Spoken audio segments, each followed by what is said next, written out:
also you say in the book that people say, okay, you're talking about an invisible God, so you need overwhelming evidence to prove he exists. But you say in a criminal trial that there's rarely, if never, overwhelming evidence. Well, yeah, you need like extraordinary evidence to prove an extraordinary claim. Well, every homicide is in some ways extraordinary, depending on how unusual it is. Not many homicides, actually, you might think there's a large number, but relative to population size, homicides are incredibly rare. And the kind of homicide can make it even rarer. Yet when we go to trial, we don't say, well, now what kind of evidence? No, you're going to use the same mundane forms of evidence you would use to do a petty theft.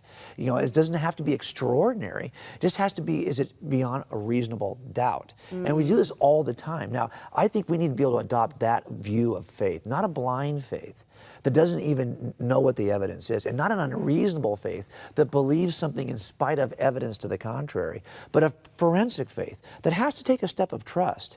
I can't answer every question in the Christian worldview, but I've got enough evidence here to incline me in this direction, so that step of trust is very short relative to what I already know. And that's what Jesus would say, because he spent 40 days with the disciples after the resurrection, giving them many convincing proofs. Why? Well, isn't the resurrection enough? No, he knew the heart of humans, and he knew that we needed to have those doubts answered. And he stayed around for 40 extra days giving convincing proof, so that, yes, there'll still be a step of trust. This still seems crazy that I rose from the grave, but I've given you enough evidence to make your faith forensic.